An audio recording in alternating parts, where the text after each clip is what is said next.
Welcome back to my channel Manasa this side. I hope you all are doing well. तो आप लोग को thumbnail देख करके तो पता ही चल गया होगा कि कितनी ज्यादा इंपॉर्टेंट वीडियो है उन बच्चों के लिए जो दिल्ली यूनिवर्सिटी को टारगेट कर रहे हैं। तो सबसे पहले मैं अपने बारे में बता देती हूँ। तो मेरा नाम है मानसा, मैं अयोध्या उत्तर प्रदेश की रहने वाली हूँ। करेंटली मैं ARSD कॉलेज आत्माराम सनातन धर्म college Delhi university south campus से BA कर रही हूँ। और सबसे इम्पोर्टेंट बात, मैं एक ECA स्टूडेंट हूँ, मतलब मेरा भी एडमिशन इसी ECA कोटा से हुआ है।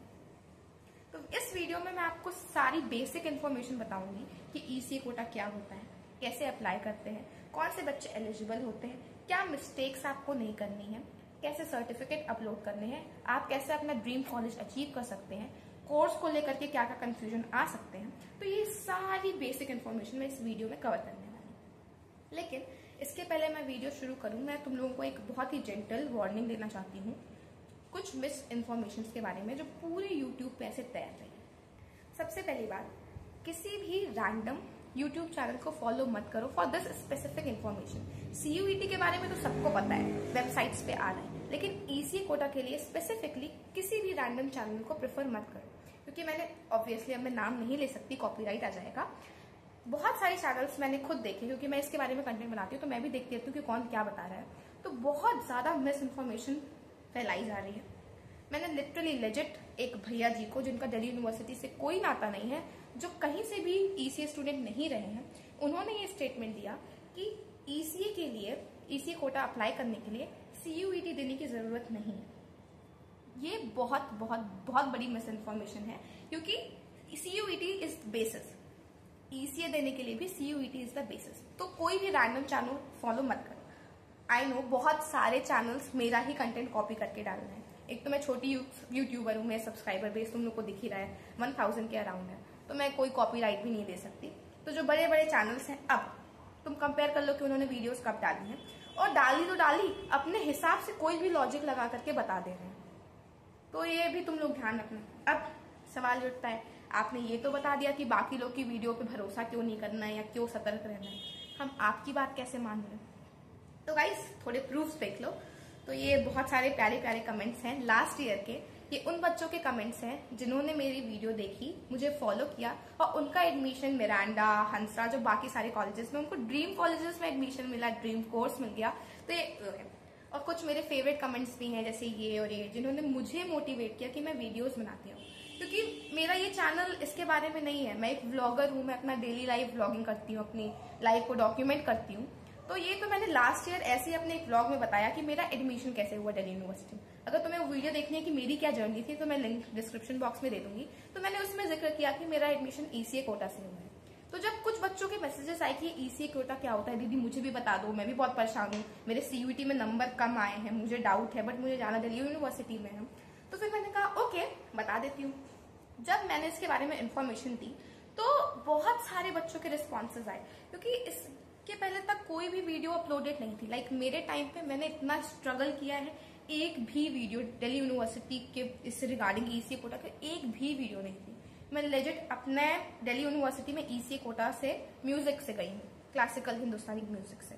तो मैं अपना हारमोनियम तबला दिल्ली यूनिवर्सिटी लेकर के जाने के लिए अयोध्या से 14 घंटे ट्रेन में उसको पकड़ के, अपने दोनों तबला, मेरा भाई ट्विन ब्रदर भी है, उसका भी ECA कोटा से ही एडमिशन हुआ है, तो हम दोनों ट्विन्स हैं, सेम कैटेगरी सेम कॉलेज में ही है। तो हम लोग अपना हारमोनियम तबला 14 घंटे तक लेकर के दिल्ली पहुंचे। हमें कुछ आइडिया नहीं था कि वहां, मुझे मतलब कोई इन्फॉर्मेशन ही नहीं थी कि ट्रायल्स कब जाना होता है, दिल्ली यूनिवर्सिटी के कॉलेजेस कहाँ पे हैं, मुझे आगे क्या करना है। क्योंकि ट्रायल्स 1 महीना पहले हो जाते हैं, रिजल्ट 1 महीना बाद आते हैं। मतलब आपको एक नए शहर में, जहां आपको कुछ नहीं पता है, 1 महीने ऐसे रहना है, कोई इन्फॉर्मेशन नहीं, आप बस लक पे जा रहे हो, भरोसे पे जा रहे हो कि हाँ मुझे कुछ ना कुछ पता चल जाएगा। तो मैंने ये देखा है, तो मैंने यही सोचा कि मैंने इतना स्ट्रगल किया है और ये किसी और को ना करना पड़े, इसलिए मैंने ये वीडियोस बनाई। अगर मुझे अपनी वीडियो का इतना % भी पहले पता होता ना, तो मैं लेजिट कहीं और होती, नॉर्थ कैंपस में होती। तो ये थी मेरी सेंटी स्टोरी। तो इसलिए मैंने इस बारे में वीडियोस बनाई शुरू की। लास्ट ईयर ही मैंने पहली बार वीडियो बनाई और मुझे बहुत अच्छा रिस्पांस मिला। मतलब बच्चे मिरांडा, हंसराज सब जगह पहुंच गए, और मैं ये क्लेम कर सकती हूँ कि 95% पूरे दिल्ली यूनिवर्सिटी में जो ECA वाले बच्चे हैं, वो मुझे फॉलो करते थे और मुझे मिलते हैं, क्योंकि मैं जब भी, तुम मेरी कोई भी वीडियो उठा के देख लो जिसमें मैं किसी और कॉलेज में गई हूँ, वहां तुम्हें एक या दो बच्चे ऐसे मिल जाएंगे जो कूदते फांदते आते हैं कि दीदी यहाँ पे मानसा दीदी है, हमें आपसे मिलना था, हम फोटो खींचते हैं कि हम आपके थ्रू पहुंचे हैं। तो मुझे बहुत अच्छा लगता है, तो इसलिए मैं इस साल भी कंटिन्यू कर रही हूँ। और जब तक दिल्ली यूनिवर्सिटी में हूँ, मतलब 1-2 साल और हूँ, तभी तक ये वीडियो बना पाऊंगी, क्योंकि उसके बाद तो फिर मुझे भी उतना आइडिया नहीं रहेगा। मेरे पास यही अपर हैंड है कि मैं अभी दिल्ली यूनिवर्सिटी में पढ़ती हूँ, मैं खुद ईसीए स्टूडेंट हूँ, तो मैं जो भी इंफॉर्मेशन दूंगी सब कुछ एकदम करेक्ट होगी, क्योंकि लास्ट ईयर में बहुत सारी कंफ्यूजन हुई थी। तो मैं रोज दिल्ली यूनिवर्सिटी के ऑफिस जाती थी, नॉर्थ कैंपस ऑफिस जाती थी, ईमेल्स करती थी। तुम लोग बाकी पिछली वीडियोस देखोगे तो तुम्हें पता चलेगा कि मैं वहां जा करके वीडियोस बनाती थी कि ये मैम ने ये इन्फॉर्मेशन दी है। और जो बाकी लोग हैं उनको कुछ पता ही नहीं है, जिनका दिल्ली यूनिवर्सिटी में नाता ही नहीं है, वो क्यों ऊट पटांग बना रहे हैं। एंड ट्रस्ट मी, ये ईसीए कोटा ये मेरे लिए कोई कंटेंट नहीं है, ईसीए मेरी आइडेंटिटी है, मैं ईसीए स्टूडेंट हूँ, तो ये टॉपिक मेरे लिए कोई कंटेंट नहीं है। तो इसलिए जो भी मैं बनाती हूँ सिर्फ हेल्प करने के लिए बनाती हूँ। तो चलो अब शुरू करते हैं ईसीए कोटा 2025 के बारे में सारी इन्फॉर्मेशन। ऑल्दो इम्पोर्टेंट पॉइंट, अभी तक दिल्ली यूनिवर्सिटी के साइट से कोई भी नोटिफिकेशन ईसीए कोटा के बारे में इस ईयर के लिए नहीं आया है। तो जो भी इन्फॉर्मेशन मैं अभी बेसिक इन्फॉर्मेशन बताऊंगी वो मैं अपने एक्सपीरियंस से बताऊंगी। This is my upper hand, मेरे पास एक्सपीरियंस है, मैंने पिछले साल भी बच्चों को बताया, उसके पहले तो मैं खुद ही देकर के आई हूँ। तो जितना भी मेरा एक्सपीरियंस है और जो पिछले साल बच्चों का एक्सपीरियंस है वो भी बताऊंगी। तो ये बेसिक वीडियो है, इसमें सारी बेसिक इन्फॉर्मेशन जो आपको पता होनी चाहिए, क्योंकि CSAS पोर्टल खुल चुका है। आई होप आपको CSAS पोर्टल पता है। ये दिल्ली यूनिवर्सिटी में एडमिशन लेने के लिए CSAS पोर्टल वेबसाइट है, ठीक है। इसमें ही आपको जाकर के रजिस्टर करना है दिल्ली यूनिवर्सिटी के लिए, और इसमें ही आपको ऑप्शन मिलता है ईसीए कोटा का। आप CSAS पोर्टल पे ही ईसीए के लिए अप्लाई करेंगे। आई होप आपको ये बातें पता है, अगर नहीं पता है तो मुझे कमेंट करके बता दो, क्योंकि ये भी बहुत इंपॉर्टेंट है। अगर तुम्हें पता ही नहीं है कि ईसीए कोटा के लिए अप्लाई कहाँ करना है, तो तुम जान के बाकी बातें क्या करोगे, ठीक है। अगर इसके बारे में नहीं पता तो मुझे कमेंट कर दो, मैं इसके लिए एक अलग से छोटी सी वीडियो बना दूंगी। तो चलो एकदम बेसिक से शुरू करते हैं कि ईसीए कोटा क्या होता है। तो ईसीए एक्स्ट्रा करिकुलर एक्टिविटी, तो एक्स्ट्रा करिकुलर एक्टिविटी से आप कैसे दिल्ली यूनिवर्सिटी में एक सीट सिक्योर कर सकते हैं, ठीक है। अब सबसे बेसिक क्राइटेरिया क्या है ईसीए देने के लिए? सबसे मिनिमम रिक्वायरमेंट है कि आपने CUET का एग्जाम दिया। दीदी CUET का एग्जाम तो दिया था पर उतना अच्छा नहीं हुआ, मेरे उतने अच्छे नंबर आएंगे नहीं CUET के एग्जाम में। तो इसके लिए आपके लिए बहुत बड़ी खुशखबरी है, जिनके एग्जाम्स उतने अच्छे नहीं गए हैं उनके लिए तो खासकर, कि ईसीए कोटा में आपके CUET स्कोर का सिर्फ 25% काउंट होता है। आई नो ये थोड़ा कंफ्यूजिंग है, अब इसको एकदम अच्छे से समझाती हूँ। CUET exam, ECA trial. ECA trial क्या होता है? ईसीए ट्रायल होता है जैसे कि आपने कोई कैटेगरी सेलेक्ट की, म्यूजिक, डांस, ड्रामा, तो अब म्यूजिक, डांस, ड्रामा आपने कह तो दिया आपको आता है, अब वो चेक भी तो करेंगे ना कि आपको आता है कि नहीं आता है। तो ईसीए ट्रायल का मतलब होता है, ट्रायल मतलब कि एक डेमो टेस्ट। तो ईसीए ट्रायल्स वो होते हैं कि आपको दिल्ली यूनिवर्सिटी में किसी एक स्पेसिफिक दिन बुलाया जाएगा, उस दिन जाकर के आपने अगर डांस लिया है तो आपको डांस परफॉर्म करना पड़ेगा, आपने म्यूजिक कैटेगरी ली है तो आपको उनको कुछ गा के सुनाना पड़ेगा। तो एक ही टेस्ट होता है। तो ये जो टेस्ट होता है इसका जो वेटेज होता है वो 75% होता है। 75% मतलब जो आपने CUET का एग्जाम दिया और ईसीए ट्रायल दिया तो उसका 25%, उसका 75%, 100%। समझ में आया? तो ईसीए कोटा में आपका सिर्फ CUET का नहीं देख रहे कि आपको कितना नंबर आया 800 में से या 500 में से, जो भी आपने भरा हो, उसमें से सिर्फ 25% कि जितना भी टोटल नंबर आया उसका 25% आपके CUET स्कोर से ले लिया, और 75% डिपेंड करता है कि आपने कैसा परफॉर्म किया। आप अगर म्यूजिक में गए तो आपने कैसा गाया, डांस में गए तो आपने कैसा डांस किया। 75% बहुत बड़ा वेटेज है। तो इसीलिए मैं कह रही हूँ अगर आपका एग्जाम उतना अच्छा नहीं गया है, नंबर थोड़े डोलमोल हो गए हैं, तो आपके पास बहुत बड़ा अपर हैंड है ये आपका ईसीए ट्रायल। तो इसकी टेंशन तो मत लेना, ये टेंशन तुम लोगों की खत्म कि अगर ईसीए में मतलब CUET में थोड़े कम नंबर आ गए तो क्या ईसीए से एडमिशन नहीं होगा? बिल्कुल होगा। लेकिन जिनके इसमें भी अच्छे नंबर आए हैं उनके पास थोड़ा तो लीवेज है, उनका वो जो 25% है उसमें थोड़े ज्यादा नंबर है। लेकिन डोंट वरी, हाँ 75% बहुत होता है, ठीक है। तो ये बात क्लियर हो गई। अब मैं तुम लोगों को कुछ बेसिक इन्फॉर्मेशन बता देती हूँ जो पोर्टल पे पड़ी हुई। वेबसाइट जान लो, जो भी वेबसाइट जो भी इन्फॉर्मेशन देती है वो सारी दिल्ली यूनिवर्सिटी की वेबसाइट है।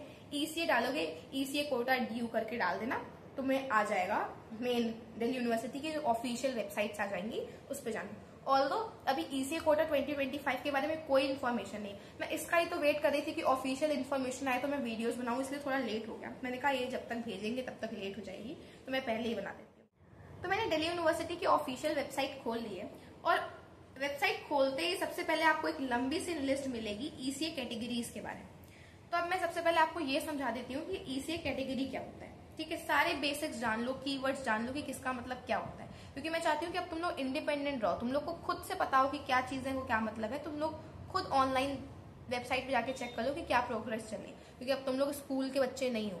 ठीक है, तो अब इंडिपेंडेंट बनो। तो मैं सारी चीजें तुमको समझा रही हूँ। अब कैटेगरी का क्या मतलब है? कैटेगरी मतलब कि कौन सा form, dance, music, drama, yoga, NSS, NCC, तुम किस में अप्लाई करना चाहते हो ईसीए के अंदर, तो उसको कैटेगरी कहते हैं। ठीक है, अब सबसे इंपॉर्टेंट बात कि ईसीए के लिए आप कितनी कैटेगरीज में अप्लाई कर सकते हो। दीदी मुझे तो डांस भी आता है, म्यूजिक भी आता है, योगा भी आता है, मैं एनसीसी में भी हूँ, एनएसएस में भी हूँ, तो आप अब इतने सारे में हो, तो इतना सारा आप अप्लाई नहीं कर सकते। आप मैक्सिमम 3 कैटेगरी में अंडर ईसीए अप्लाई कर सकते हो। फॉर एग्जाम्पल मैंने क्विज, म्यूजिक और इंस्ट्रूमेंट में अप्लाई किया था। ये 3 कैटेगरीज मेरी थी। आप चाहे तो डांस में, म्यूजिक में, ड्रामा में कर सकते हैं, एनसीसी, एनएसएस, योगा में कर सकते हैं। तो मैक्सिमम 3 कैटेगरी में आप अप्लाई कर सकते हैं। ठीक है, तो आप बहुत टैलेंटेड है, आपको बहुत सारी चीजें आती हैं, तो आपको डिसाइड करना पड़ेगा कि आप कौन सी 3 कैटेगरी में अप्लाई करना चाहते हैं। अब इसमें भी ट्विस्ट है।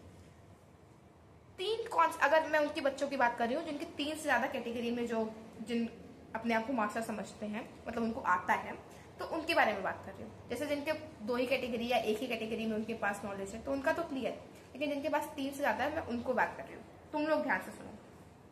अब 3 कैटेगरी में अप्लाई करना है तो कुछ भी रैंडम मत उठा लेना कि डांस, म्यूजिक, ड्रामा मुझे तो सब आता है। नहीं, हर एक कैटेगरी में आपको सर्टिफिकेट्स अप्लाई करने होते हैं। 5 सर्टिफिकेट्स, एक कैटेगरी में 5 सर्टिफिकेट। मतलब तुम डांस करते हो, तुम ये कह रहे हो कि तुम्हें डांस आता है, तो तुम कॉम्पिटिशन्स में गए होगे, है ना, तो तुम्हें सर्टिफिकेट्स मिले होंगे। अब स्कूल के सर्टिफिकेट्स तुम्हारे यहीं पे काम आएंगे। जो स्कूल में सर्टिफिकेट देते थे ना कि रिपब्लिक डे में डांस कर लिया, कॉम्पिटिशन में पार्टिसिपेट कर लिया, उसका क्या पर्पस था, क्यों सर्टिफिकेट्स देते थे? इसीलिए देते थे कि तुम्हारा दिल्ली यूनिवर्सिटी में एडमिशन हो पाए। ठीक है, तो हर कैटेगरी में तुमको सर्टिफिकेट्स अप्लाई करने होते हैं, मैक्सिमम 5 सर्टिफिकेट। तो तुम उन्हीं 3 कैटेगरी को सिलेक्ट करना जिसमें तुम्हारे पास सबसे ज्यादा सर्टिफिकेट्स हो, क्योंकि सर्टिफिकेट्स पे मार्क्स मिलते हैं। ठीक है, तो उन्हीं 3 कैटेगरी को सिलेक्ट करना जिसमें तुम्हारे पास सबसे ज्यादा सर्टिफिकेट्स हो। इस चीज के बारे में मैं और डिटेल में बात करूंगी, लेकिन अगली वीडियो में स्पेसिफिकली इसके बारे में एक वीडियो बनाऊंगी कि क्या स्ट्रैटेजीज है, क्या टिप्स एंड ट्रिक्स हैं कि जिससे तुम्हें और अच्छे नंबर मिल सकते हैं। ठीक है, तो अब तुम लोग कैटेगरी समझ गए हो कि क्या होता है डांस, ड्रामा, म्यूजिक। ये तो ऐसी कौन कौन सी कैटेगरीज दिल्ली यूनिवर्सिटी आपको ऑफर करती है? तो दिल्ली यूनिवर्सिटी आपको 14 तरीके की कैटेगरीज ऑफर करती है। अब इनमें जानते हैं कि कौन कौन सी। क्रिएटिव राइटिंग, क्रिएटिव राइटिंग में भी 2 तरीके का, मतलब 2 तरीके का मतलब इन दोनों का अलग अलग एग्जाम होता है। ठीक है, ये दोनों अलग अलग कैटेगरी हैं। Creative writing Hindi, creative writing English. Creative writing क्या होता है? अब इन जितनी भी 14 कैटेगरी है, स्पेसिफिक सबके बारे में डिटेल्स में अलग अलग 14 वीडियो बना दूंगी सबके बारे में, क्योंकि सारी कैटेगरीज एक दूसरे से अलग है और सबके बारे में कुछ ना कुछ स्पेसिफिक अलग इंस्ट्रक्शन है जो आपको फॉलो करना है। तो वो भी मैं अच्छे से डिटेल में समझा दूंगी। अभी थोड़ा ओवरव्यू देके चलती हूँ कि क्या क्या चीजें हैं तुम्हें समझ में आ जाए। क्रिएटिव राइटिंग क्या है? राइटिंग है, समझ ही गए होगे, मतलब वो ऑन द स्पॉट कोई तुमको टॉपिक देंगे तो मैं उसके ऊपर लिखना है। ऐसे राइटिंग कॉम्पिटिशन देखा है ना, ये वही चीज है। और हिंदी इंग्लिश 2 तरीके की लैंग्वेज में अवेलेबल है। सेकेंड कैटेगरी है डांस। अब डांस में भी बहुत सारी कैटेगरीज हैं, 4 कैटेगरीज। और डांस मतलब ये नहीं कि डांस कोई भी डांस कराओ, इसमें स्पेसिफिक कैटेगरीज है कि किस टाइप का तुम डांस परफॉर्म कर रहे हो। पहला इंडियन क्लासिकल डांस, दूसरा इंडियन फोक डांस, तीसरा वेस्टर्न डांस और चौथा कोरियोग्राफी। ठीक है, Indian classical dance Kathak, Manipuri, Bharatanatyam, तो ये तुम्हारा क्लासिकल डांस है। ठीक है, फोक डांस तुम्हारा भांगड़ा हो गया, गरबा हो गया, इसको कहते हैं फोक डांस। ठीक है, उसके बाद वेस्टर्न तो तुम लोग समझ गए, हिप हॉप, ये रॉक पॉप, है ना। उसके बाद है कोरियोग्राफी। ये बहुत ही मतलब अच्छा है जो दिल्ली यूनिवर्सिटी ने इनिशिएटिव लिया है कोरियोग्राफी का भी। अगर आप कोरियोग्राफी करते हो कोरियोग्राफी मतलब समझते हो ना, जो डांस स्टेप्स जो बनाते हैं उनको कोरियोग्राफी कहते हैं। तो अगर आपके पास कोरियोग्राफी के रिगार्डिंग सर्टिफिकेट से नॉलेज है, कोई डिग्री या सर्टिफिकेट है, डिप्लोमा है, तो आप इसमें भी अप्लाई कर सकते हैं। तो डांस में 4 कैटेगरीज हैं, ठीक है। And mind you, Indian classical dance में फोक वाला सर्टिफिकेट काम नहीं करेगा, तो दोनों अलग है। अब तुम अगर सोच रहे हो कि मैंने स्कूल में 26 जनवरी 15 अगस्त सब में डांस परफॉर्म किया तो मैं डांस कैटेगरी के लिए एलिजिबल हूँ, ऐसा नहीं है। यूनिवर्सिटी की सबसे बड़ी यूनिवर्सिटी दिल्ली यूनिवर्सिटी के एडमिशन का प्रोसेस है, तो इसमें सारी स्पेसिफिक चीजें हैं। जो कथक वाले बच्चे हैं, जैसे कथक में भी प्रभाकर होता है ना, 6 साल की डिग्री होती है तुम लोग के पास, तो ये वो वाले बच्चे हैं, तुम लोग सीख रहे हो, तो तुम्हारे पास ये एक्स्ट्रा, तुम्हारे पास इतनी अच्छा अपॉर्चुनिटी है कि तुम दिल्ली यूनिवर्सिटी में डायरेक्ट एडमिशन पा सकते हो, ठीक है। इसीलिए कहते हैं पढ़ाई लिखाई के साथ साथ एक्स्ट्रा करिकुलर एक्टिविटी भी करते रहना चाहिए। तीसरी कैटेगरी है डिबेट। डिबेट में भी 2 कैटेगरी है, Hindi debate, English debate. Debate तो तुम लोग समझते हो, डिबेटिंग में जाते हो। अब बहुत सारे बच्चों के दिमाग में वो आता है कि MUN की कोई कैटेगरी है, MUN की कोई स्पेसिफिक कैटेगरी नहीं है बच्चा, आप डिबेट में ही उसको डाल सकते हो। इसके बारे में मैं आगे आपको समझाऊंगी, ठीक है। चौथी कैटेगरी है डिजिटल मीडिया। इसमें भी 3 स्पेसिफिक कैटेगरीज है, फोटोग्राफी, फिल्म मेकिंग, एनिमेशन, ठीक है। तो आजकल तो जेनजी बच्चे फोटो वोटो खींचते ही रहते हैं, तो अगर तुम लोगों ने कोई स्पेसिफिक कोर्स किया या कंपटीशन में पार्टिसिपेट किया तो इतनी सारी कैटेगरीज है, फोटोग्राफी, फिल्म मेकिंग, एनिमेशन, तुम इसमें भी अप्लाई कर सकते हो। एंड मैं पर्सनल एक्सपीरियंस बताऊंगी कि इसमें कंपटीशन इस कैटेगरी में काफी कम होता है, क्योंकि बच्चों के पास इसके लिए सर्टिफिकेट्स नहीं होते हैं। तो तुम अगर तुम में से किसी के पास ये है तो तुम इसमें तो जरूर अप्लाई करना, तुम्हारे पास बहुत बड़ा अपर हैंड होगा, क्योंकि इसमें कंपटीशन बहुत कम है, ठीक है। 5th कैटेगरी है आपकी fine arts, sketching and painting, sculpture, ठीक है। फाइन आर्ट्स वाले बच्चे तुम लोग तो समझ ही गए हो। 6th म्यूजिक, इंपॉर्टेंट, बहुत सारे बच्चे इसमें बहुत कंपटीशन, डांस और म्यूजिक ड्रामा में तो बहुत कंपटीशन। मैं खुद म्यूजिक की हूँ, ठीक है। मेरा था वो था इंडियन क्लासिकल, ठीक है। तो म्यूजिक में भी आपके पास कितने तरीके की कैटेगरीज है। पहला music vocal, Indian music vocal, western. अब सबसे बड़ी बात, म्यूजिक के ही अंदर 2 अलग अलग कैटेगरीज हैं, वोकल गाने वाला, इंस्ट्रूमेंट कि आप कौन कौन से इंस्ट्रूमेंट बजाते हो, दोनों अलग अलग कैटेगरी है, ठीक है। मतलब बेसिकली जो गाने वाले बच्चे हैं वो अगर बजा के कुछ गा रहे हैं तो वो मेनली अगर गाने वाले में गए तो उनको गाने के हिसाब से मार्किंग होगी, बजाने पे उनको कोई नंबर नहीं। अगर आपने इंस्ट्रूमेंट, जैसे आपको गिटार बजाना आता है, तबला बजाना आता है, तो आप इंस्ट्रूमेंट, म्यूजिक में भी म्यूजिक इंस्ट्रूमेंट में अप्लाई करेंगे, ठीक है। और इंस्ट्रूमेंट की भी अलग से कैटेगरी है कि कौन से इंस्ट्रूमेंट में, ठीक है। तो ये जो लिस्ट है बहुत इंपॉर्टेंट है, कहो तो मैं इसको अपने चैनल पे पोस्ट कर दूंगी, ये सारी इन्फॉर्मेशन पोस्ट कर दूंगी, तो मेरे चैनल पे जाना, उसमें जाकर के देख सकते हो कि ये क्या क्या लिस्ट है, और मैं लिंक भी दे दूंगी कि सीधा वेबसाइट से देख लो। तो बात कर लेते हैं कि इसमें क्या क्या ऑफर कर रहे हैं। स्पेसिफिकली मैं म्यूजिक की अलग से वीडियो बनाऊंगी, अब एक ओवरव्यू दे देती हूँ कि वोकल में आपके पास इंडियन है, वेस्टर्न है, और इंस्ट्रूमेंट्स में बहुत लंबी सी लिस्ट है आपके पास, बहुत सारे इंस्ट्रूमेंट है, जैसे फ्लूट है, सितार है, वायलिन है, गिटार है, ढोलक है, तबला है, मृदंग है, बहुत सारे। इसकी मैं लिस्ट आपको दे दूंगी, मैं पोस्ट कर दूंगी अपनी कम्युनिटी चैनल पे, आप जाकर के देख सकते हैं पूरी लिस्ट, वेबसाइट का लिंक सब कुछ प्रोवाइड कर दूंगी, ठीक है। अब चलते हैं हम अपनी दूसरी कैटेगरी पे, 9th कैटेगरी। तो 9th है थिएटर। थिएटर मतलब वही ड्रामा, कंफ्यूज मत होना कि ये थिएटर क्या है, थिएटर मतलब ड्रामा। अब थिएटर में थिएटर कैटेगरी है, ड्रामा एक ही तरीके का है, ठीक है।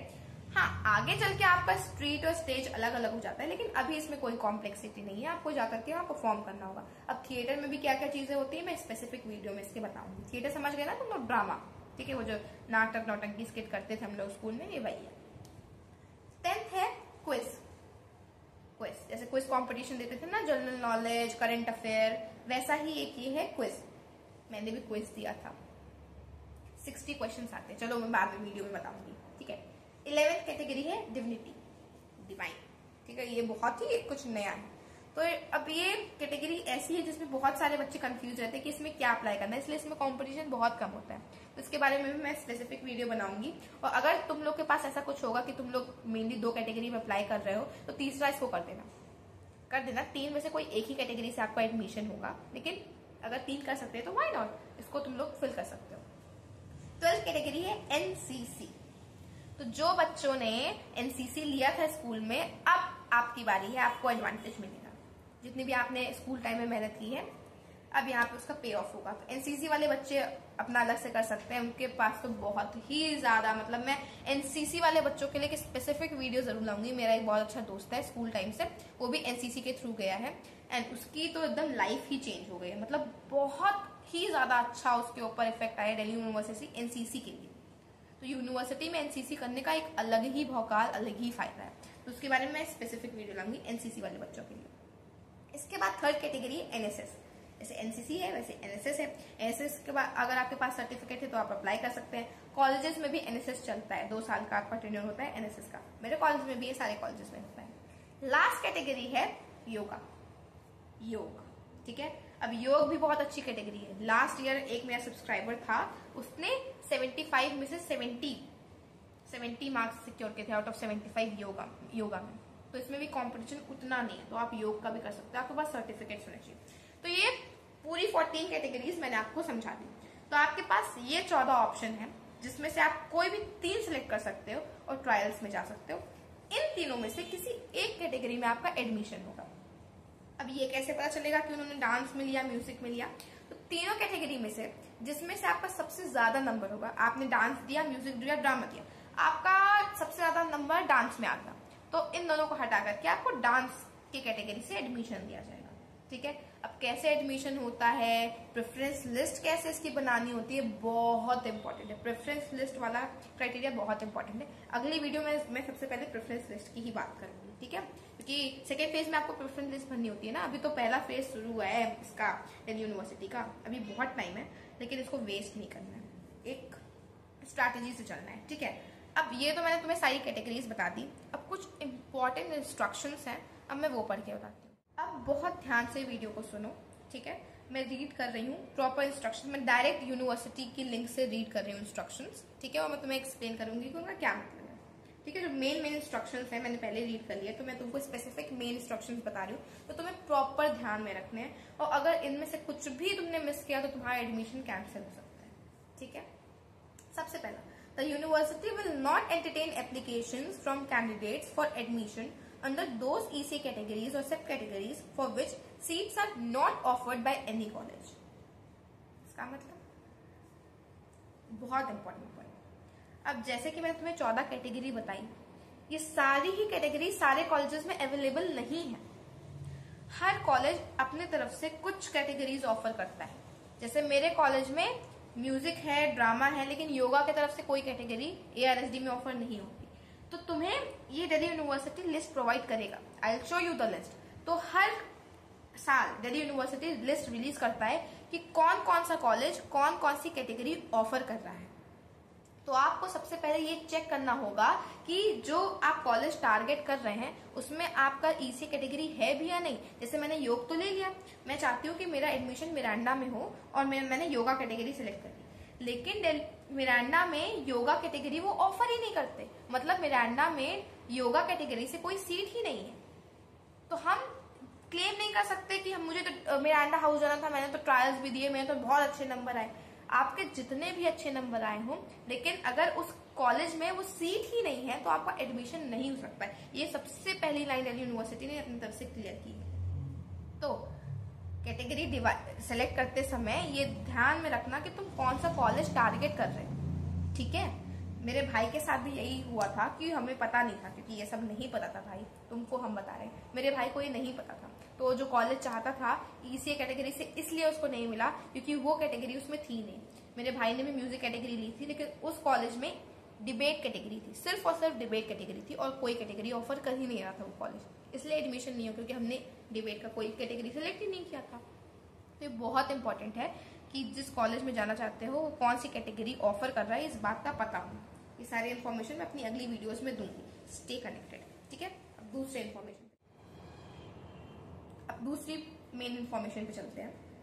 Candidates may register for a maximum of 3 EC categories. जैसा मैंने बताया, आप मैक्सिमम 3 EC कैटेगरीज के लिए रजिस्टर कर सकते हैं। There will be additional registration fees of ₹100 for EC quota, ठीक है। जब EC कोटा के लिए अप्लाई करोगे CSAS पोर्टल में, तो ₹100 एक्स्ट्रा एडिशनल फीस लगेगी फॉर अप्लाइंग EC कोटा, क्योंकि ऑब्वियसली ट्रायल्स वायरल कंडक्ट होते हैं, ठीक है।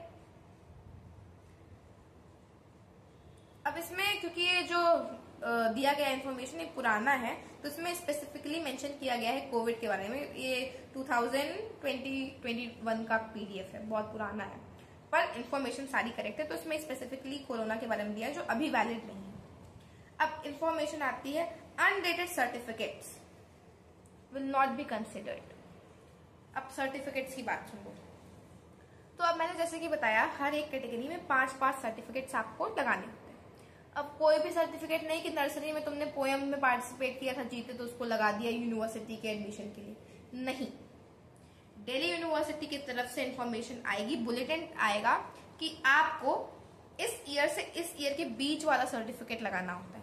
तो यूजुअली 3 साल का वो गैप देते हैं कि जैसे कि मान लो 2021 से लेकर के 2023 तक के रेंज में जो भी आपने सर्टिफिकेट्स जीते हैं वो लगाना। जैसे अभी आप 25 में एंटर कर रहे हो तो मे बी वो 24, 23, 22, तो मे बी 22 से 24 तक के जितने सर्टिफिकेट्स आपने जीते हो उस बेसिस पे। बहुत पुराना आप नहीं लगा सकते। एंड इसमें स्पेसिफिकली मेंशन्ड है कि अगर आपने अनडेटेड ऐसा कोई सर्टिफिकेट लगाया जिसमें कोई डेट ही नहीं है, या कोई ऐसा सर्टिफिकेट लगाया जो मेंशन डेट के पुराना है, पुराने साल का है, तो वो काउंट नहीं किया जाएगा, उस पर आपको कोई नंबर नहीं मिलेंगे, 0 निगेटिव। कुछ ऐसा आपके खिलाफ एक्शन नहीं लिया जाएगा, इट्स जस्ट दैट उस सर्टिफिकेट पे आपको नंबर नहीं मिलेंगे, ठीक है। तो इस बात का भी ध्यान रखना। तो सर्टिफिकेट वाली बात क्लियर हो गई ना। सर्टिफिकेट पे भी मैं अलग से वीडियो बनाऊंगी। अब मैं ये क्यों कह रही हूँ कि मैं अलग हर चीज पे अलग से वीडियो बनाऊंगी, क्योंकि सारी ही चीजें उतनी ही इंपॉर्टेंट है। अभी मैं तुमको ब्रीफ में बताऊं, सर्टिफिकेट्स का अलग अलग सीन है। इंटरनेशनल सर्टिफिकेट है तो उसपे कितना नंबर है, नेशनल सर्टिफिकेट है तो कितना नंबर है, पार्टिसिपेटिंग सर्टिफिकेट है तो उसमें नंबर ही नहीं है। अगर एक ही इवेंट में 2 सर्टिफिकेट जीते हो तो एक ही लगा सकते हो, 2 लगाओगे तो नंबर नहीं। तो बहुत सारी चीजें हैं, तो इसीलिए मैं चाहती हूँ कि तुम्हें हर पॉइंट में क्लियर कर दूं। इसीलिए मैं बार बार कह रही हूँ कि इस चीज पे मैं अलग से बनाऊंगी वीडियो। तो सर्टिफिकेट वाले टॉपिक पे भी अलग से वीडियो बनाऊंगी। अभी ये वीडियो सिर्फ ब्रीफिंग के लिए कि मैं क्या क्या आगे डिस्कस करूंगी, मैं ये भी बताती चल रही हूँ, ठीक है। अब इससे भी बड़ी इंफॉर्मेशन और बहुत ही इंपॉर्टेंट जो यहाँ पे गाइडलाइन दी हुई है, ध्यान से सुनो। A candidate's name appearing in the ECA merit list does not guarantee admission in a college and program. The admission of the candidate is subject to fulfillment of program-specific eligibility criteria. The availability of program and seats under ECA quota in the college and rank in order of merit list. अब ये क्या है? अब तुम्हें करना है BSc, ठीक है। तो अब तुमने ECA दे दिया, तुम्हारे नंबर भी अच्छे आ गए, जिस कॉलेज में ECA से एडमिशन हुआ है उसमें BSc का कोर्स भी अवेलेबल है, लेकिन वो कोर्स तुम्हें नहीं मिलेगा अगर तुमने बेसिक एलिजिबिलिटी उसमें नहीं पूरी की होगी। तुम लोगों ने CUET एग्जाम देने के पहले देखा था ना कि कौन से कोर्सेज की क्या क्या एलिजिबिलिटी है, मतलब ये कोर्स करने के लिए तुम्हें कौन से स्पेसिफिक सब्जेक्ट्स का एग्जाम देना ही देना है। तो अगर तुमने ये गड़बड़ की है, अगर तुमने एग्जाम जो दिया है वही गड़बड़ है, तुम बेसिक क्राइटेरिया ही उस प्रोग्राम का सेटिस्फाई नहीं करते हो, तो ECA से भी तुम्हारा उसमें एडमिशन नहीं होगा, ठीक है। तो आई होप तुमने जितने भी एग्जाम CUET में दिए हैं सब कुछ ध्यान से दिए हैं। जो तुम्हें कोर्स करना है BSc, BA, BCom जो भी करना है उसका स्पेसिफिक बेसिक एलिजिबिलिटी क्राइटेरिया तुमने फुलफिल किया, तो ये स्पेसिफिकली मेंशन्ड है कि अगर उसमें कुछ गड़बड़ है तो ECA से भी कुछ नहीं हो सकता। उसके बाद यहाँ पे भी साफ लिखा है, जैसे मैंने पहले बताया कि अगर तुम कह रहे हो कि तुमने ECA में बहुत अच्छे नंबर लाए हैं, मुझे इस कॉलेज में जाना है, लेकिन उस कॉलेज में उस ECA कैटेगरी के लिए सीट नहीं है, तो उस कॉलेज में किसी भी प्रोग्राम में आपका एडमिशन नहीं हो सकता, ठीक है। तो अगर वो कोर्स, वो कॉलेज आपको तभी मिलेगा जब आपने जो कैटेगरी में जिसमें आपका नंबर आए हैं वो कैटेगरी वाली जो सीट वो कॉलेज ऑफर करता है, ठीक है। इसके बाद भी कुछ और भी बेसिक इन्फॉर्मेशन यहाँ पे दी हुई है कि रैंक पे डिपेंड करता है, फॉरेंसिक एग्जामिनेशन ऑफ सर्टिफिकेट्स होते हैं, मतलब ऐसा नहीं कि आप कोई भी फर्जी सर्टिफिकेट अपलोड कर दो, होते हैं बच्चे कैनवा से नकली फर्जी सर्टिफिकेट बना करके लेके पहुंच जाते हैं। भैया वो दिल्ली यूनिवर्सिटी है, दिल्ली यूनिवर्सिटी का एडमिशन है, वहां जितनी भी अथॉरिटीज बैठी है वो हर साल ऐसे बच्चों को देखती है। तो कोई भी ओवर स्मार्ट बनना, मैं हर वीडियो में बताती हूँ कि कोई भी बच्चा ओवर स्मार्ट नहीं बनेगा कि मैं तो तुर्रम खाऊं, मैं तो बहुत तेज हूँ, ये सब मत करना। जो भी तुम्हारे पास अच्छे सर्टिफिकेट्स हैं, जो जेन्युइन सर्टिफिकेट्स हैं, जिन पे मार्क्स हैं, क्योंकि वो सारी चीजें चेक होंगी, यहाँ पे लिखा हुआ है साफ साफ कि फॉरेंसिक एग्जामिनेशन होगा सर्टिफिकेट्स का। तो ये जो लिंक है मैं तुम लोग को शेयर कर दूंगी। और भी बहुत सारी इन्फॉर्मेशन है जो मुझे ECA के लिए स्पेसिफिकली ज्यादा सही लगी, वो मैंने बता दी, लेकिन तुम लोग सारी एक बार रीड कर लेना, ठीक है। तो ये भी मैं इन्फॉर्मेशन आपको दे दूँ। So that's it for the video guys. I hope जितनी भी इन्फॉर्मेशन मैंने इस वीडियो में दी है आपको सारी समझ में आ गई हो। अब बाकी की जितनी इंपॉर्टेंट इन्फॉर्मेशन है मैं अपनी नेक्स्ट वीडियोस में बताती रहूंगी। एंड इन केस आपको कोई भी डाउट हो तो आप मुझसे कमेंट बॉक्स में पूछ सकते हैं, क्योंकि मेरे सब्सक्राइबर्स जब भी कमेंट करते हैं मुझे नोटिफिकेशन आ जाता है। तो I am always there to help you. बाकी लाइक शेयर सब्सक्राइब, मिलते हैं डेली यूनिवर्सिटी में।